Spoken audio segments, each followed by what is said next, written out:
ഇനി സെക്കൻഡ് മൊഡ്യൂളാണ് നമുക്ക് പറയാനുള്ളത്. സെക്കൻഡ് മൊഡ്യൂളിലും ഇതേപോലെ തന്നെ ഫുള്ള് മാത്തമാറ്റിക്കൽ എക്സ്പ്രഷൻ തന്നെയാണുള്ളത്. അപ്പോൾ ഓരോ പോർഷനും എടുക്കുമ്പോൾ അതിൻ്റെ എക്സ്പ്രഷൻസ് കംപ്ലീറ്റ് എഴുതിയിട്ട് പഠിക്കാം. ഫസ്റ്റ് നമുക്ക് ഇത് ചാപ്റ്ററിൻ്റെ ഹെഡിങ് എന്ന് പറയുന്നത് law of gravitation and motion of satellite ആണ്. Law of gravitation and motion of satellite. Heading ഒന്നും കണ്ടിട്ട് പേടിക്കണ്ട, എളുപ്പമുള്ള ചാപ്റ്ററാണ്. ജസ്റ്റ് ഒന്ന് നന്നായിട്ട് ഒന്ന് മനസ്സിരുത്തി വായിച്ച് 2 പ്രാവശ്യം എഴുതി പഠിച്ചാൽ തന്നെ ഇത് പഠിക്കും. ഇത് +2 കഴിഞ്ഞവർക്കൊക്കെ സിമ്പിളായിരിക്കും ചെയ്യും.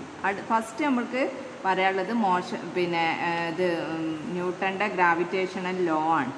ന്യൂട്ടൻ്റെ gravitational law, Newton's gravitational law അതിവിടെ എഴുതി വെക്കുക. ഫസ്റ്റ് ന്യൂട്ടൺസ്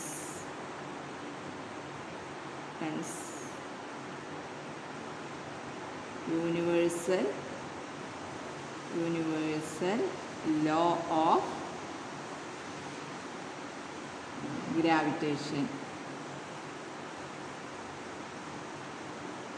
ഹെഡിങ് അതാണ്, Newton's universal law of gravitation. ഇതിൽ ഫസ്റ്റ് പറയണത് എന്താ? Every body in the universe attracts every other body with a force which is directly proportional to product of their masses and inversely proportional to square of the distance between them. ഇത് കേട്ടിട്ട് ആരും പേടിക്കണ്ട. എന്താണ്? നമ്മൾ 9ാം class പഠിച്ചതാണ്. ലോകത്തിലുള്ള പ്രപഞ്ചത്തിലുള്ള എല്ലാ വസ്തുക്കളും പരസ്പരം ആകർഷിക്കുന്നു. അപ്പോഴുണ്ടാകുന്ന ആകർഷണ ബലം അവയുടെ മാസിൻ്റെ പ്രൊഡക്റ്റിന് നേരനുപാതത്തിലും അവ തമ്മിലുള്ള അകലത്തിൻ്റെ വർഗത്തിന് വിപരീത അനുപാതത്തിലുമായിരിക്കും എന്നൊക്കെ 9ാം ക്ലാസ് നമ്മൾ പഠിച്ചതാണ്. അതായത് എവരി ബോഡി ഇൻ ദി യൂണിവേഴ്സിലുള്ള പ്രപഞ്ചത്തിലുള്ള എല്ലാ വസ്തുക്കളും അട്രാക്ട്സ് എവരി അതർ, എല്ലാം പരസ്പരം ആകർഷിക്കുന്നു. വിത്ത് എ ഫോഴ്സ്, ഒരു ഫോഴ്സ് കൊണ്ട്, which is directly proportional to product of their masses. ആ ഫോഴ്സ് എന്ന് പറയുന്നത് 2 വസ്തുക്കളുടെയും മാസിൻ്റെ പ്രൊഡക്റ്റിന് അനുപാതത്തിലും and inversely proportional to square of the distance between them. ആ 2 വസ്തുക്കൾ തമ്മിലുള്ള അകലത്തിൻ്റെ വർഗത്തിന് വിപരീത അനുപാതത്തിലുമായിരിക്കും. ഇപ്പോൾ എക്സാമ്പിൾ പറയുകയാണെങ്കിൽ നമ്മളെടുത്ത് 2 വസ്തുക്കളുണ്ട്. ഒന്നിൻ്റെ മാസ് m1, മറ്റേതിൻ്റെ മാസ് m2. അവ തമ്മിലുള്ള അകലം എന്ന് പറയുന്നത് d ആണ് അവ തമ്മിലുള്ള അകലം. അങ്ങനെയാണെങ്കിൽ ഫോഴ്സ് എന്ന് പറയുന്നത് ഇതിനിപ്പോൾ m1ന് 10 കിലോ, m2ന് 20 കിലോ. അങ്ങനെയാണെങ്കിൽ അതിൻ്റെ മാസിൻ്റെ പ്രൊഡക്റ്റ് എന്താ? 10 × 20 അല്ലേ? അത്രേ ഉള്ളൂ. അപ്പോൾ force proportional to m1 × m2. പിന്നെയോ ഈ 2 മാസും തമ്മിലുള്ള അകലം, ഈ മാസും ഈ മാസിനേറ്റ് 2 മീറ്റർ ഡിസ്റ്റൻസിലാണെന്ന് വിചാരിച്ചോ. അപ്പോൾ എങ്ങനെ ഉണ്ടാവും? F പ്രൊപ്പോർഷണൽ ടു വിപരീത അനുപാതത്തിലായിരിക്കും അവ തമ്മിലുള്ള അകലത്തിൻ്റെ. അപ്പോൾ 1/d². അപ്പോൾ എങ്ങനെ വരിക?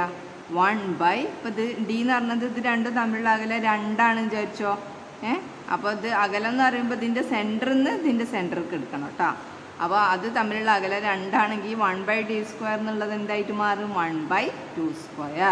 അപ്പോൾ ഈ സമവാക്യങ്ങൾ രണ്ടും ഓർത്ത് വെക്കുക. F proportional to m1 m2. ഈ ലോ 3 മാർക്കിന് മൊത്തം ചോദിക്കും. അപ്പോൾ ഇതിൻ്റെ ഈ എന്താ പറയുക, ഈ ഡെഫിനിഷനും അറിയണം, ഈ ചിത്രം വരക്കണം, എന്നിട്ട് ഇത് എഴുതും വേണം. അപ്പോൾ എന്താ എഴുതുക?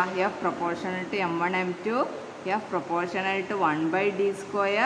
എന്നിട്ട് ഇത് രണ്ടും കൂടി കൂട്ടി യോജിപ്പിച്ചാൽ നമുക്ക് എങ്ങനെ എഴുതാം? F proportional to m1 m2 /d² എന്ന് എഴുതാമല്ലോ. അപ്പോൾ ഈ പ്രൊപ്പോർഷണാലിറ്റി കോൺസ്റ്റൻറ്റ് നമ്മളെപ്പോഴും മാറ്റി ഈക്വൽ എന്ന് പറയുമ്പോൾ സിമ്പിൾ ഇടുമ്പോൾ നമ്മൾ അതിൻ്റെ കൂടെ ഒരു പ്രൊപ്പോർഷണാലിറ്റി കോൺസ്റ്റൻറ്റ് ഇടലുണ്ട്. ഇവിടുത്തെ പ്രൊപ്പോർഷണാലിറ്റി കോൺസ്റ്റൻറ്റ് എന്ന് പറയുന്നത് ക്യാപിറ്റൽ G ആണ്. ക്യാപിറ്റൽ G എന്ന് പറയുന്നതാണ് ഇവിടുത്തെ പ്രൊപ്പോർഷണാലിറ്റി കോൺസ്റ്റൻറ്റ്.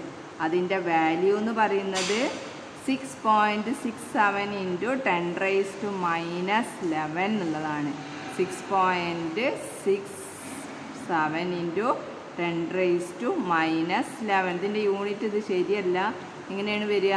ഈ ജീനെ മാത്രം ഇവിടെ നിർത്തുക, എന്നിട്ട് ഇതിനൊക്കെ അങ്ങോട്ട് കൊണ്ടുപോവുക, എന്നിട്ട് ഇതിനപ്പുറത്തേക്ക് കൊണ്ടുപോവുക. അപ്പോൾ ഈ ജീനെ മാത്രം ഇവിടെ നിർത്തുമ്പോൾ ഈ ഡി സ്ക്വയർ ഇങ്ങോട്ട് വരുമ്പോൾ എന്തായിരിക്കും? മീറ്റർ സ്ക്വയർ അല്ലേ? ഡി സ്ക്വയർ എന്ന് പറയുമ്പോൾ അതിൻ്റെ മീറ്റർ സ്ക്വയർ. അപ്പോൾ അതിന് ഇവിടെ ഒരു മീറ്റർ സ്ക്വയർ ഉണ്ടാവും. പിന്നെ ഈ M1 M2 താഴത്തേക്ക് വരുമ്പോൾ കിലോഗ്രാം റേസ് ടു -2 ആവും. M1 M2 താഴത്തേക്ക് വരുമ്പോൾ കിലോഗ്രാം 2 കിലോഗ്രാം ഇല്ലേ? അപ്പോൾ കിലോഗ്രാം സ്ക്വയറാണ്. താഴത്തായതുകൊണ്ടാണ് നമ്മൾ കിലോഗ്രാം റേസ് ടു -2 എടുത്തത്. പിന്നെ എഫിൻ്റെ ഉണ്ടാവും. എഫിൻ്റെ യൂണിറ്റ് എന്താണ്? ന്യൂട്ടൺ. അപ്പോൾ newton kg raise to -2 metre square. ഇതാണ് എന്തിൻ്റെ യൂണിറ്റ്? ജീൻ്റെ യൂണിറ്റ് എന്ന് പറയുന്നത്. അപ്പോൾ എന്താണ് മോഷനോ ന്യൂട്ടൻ്റെ യൂണിവേഴ്സൽ ലോ?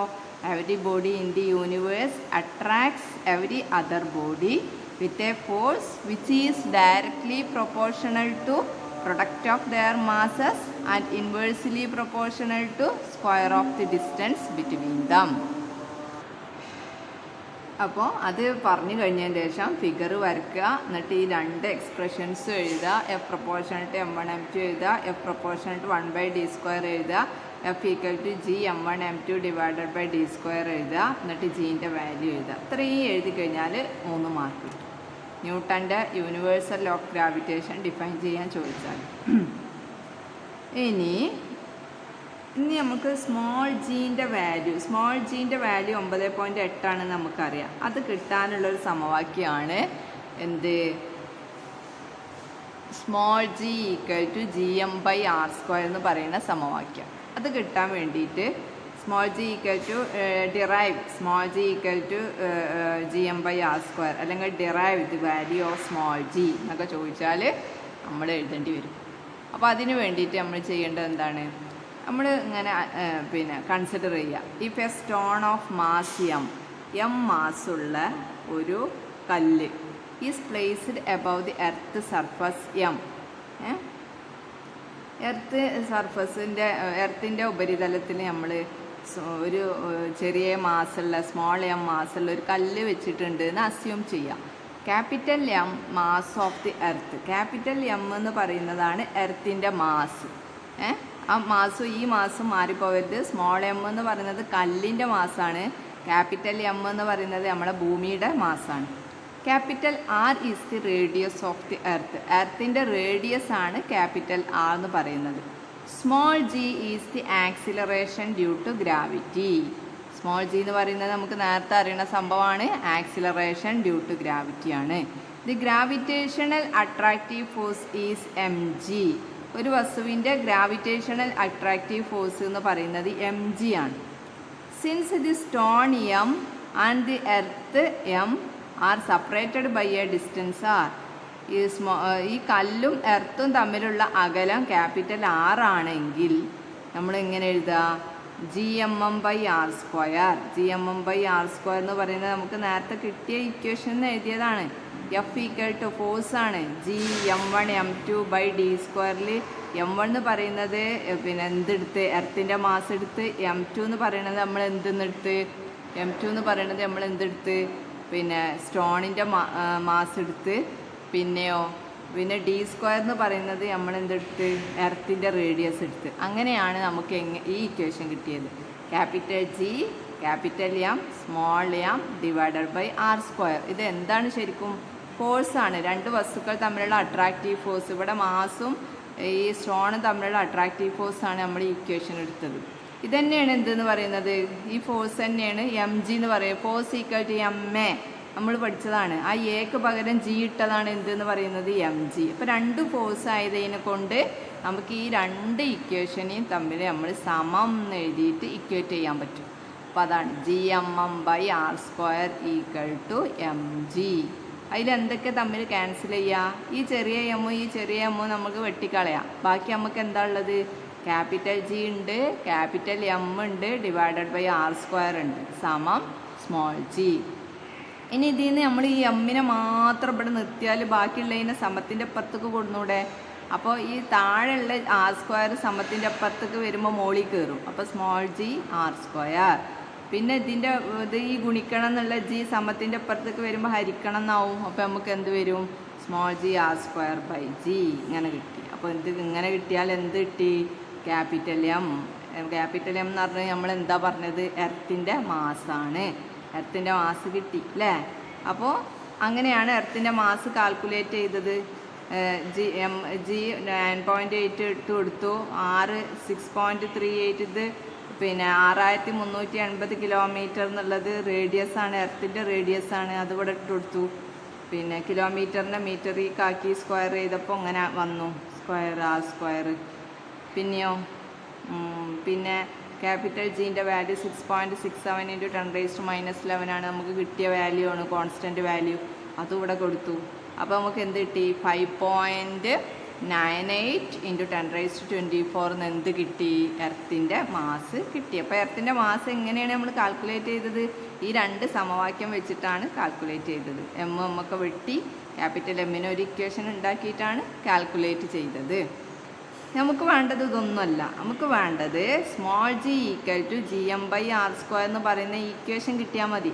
ഈ ഇക്വേഷനാണ് എന്ത്? Small g. ഇത് ഒന്ന് മനസ്സിലാക്കാൻ വേണ്ടി ചെയ്തെന്നുള്ളൂ ഇത്രയും പോർഷൻ കേട്ടോ. അപ്പോൾ ബാക്കി ഇത് ഇവിടെ നിന്ന് ഇങ്ങോട്ട് എഴുതി വെക്കുക. ഇത്രയും പോർഷൻസ് അറിഞ്ഞിരിക്കുക. ഇതെന്തായാലും എഴുതണം. ഇത് കൺസിഡർ ചെയ്തത് ചെറിയ മാസ്, പിന്നെ സ്റ്റോണിൻ്റെ മാസ് എർത്തിൻ്റെ ഉപരിതലത്തിൽ വെച്ചതും ഈ 2 സമവാക്യങ്ങൾ എഴുതിയിട്ട് നമ്മൾ ഇത്രയും വേണ്ട, ഇത്രയും ജസ്റ്റ് അറിഞ്ഞിരിക്കാൻ വേണ്ടിയിട്ട് നിങ്ങൾക്ക് തന്നതാണ്. പിന്നെ എന്തെന്ത് എഴുതിയാൽ മതി? ഇത് ആക്സിലറേഷൻ. ഇതൊന്ന് സൈഡിൽ എഴുതി വെച്ചാൽ മതി വെറുതെ. Acceleration due to gravity on the surface of the earth is small g = gm/r². ഈ ഇക്വേഷൻ നമ്മൾക്ക് നിർബന്ധമായും കിട്ടിയിരിക്കണം. ഈ 2 ഇക്വേഷനിൽ നിന്നാണ് വരുന്നത്.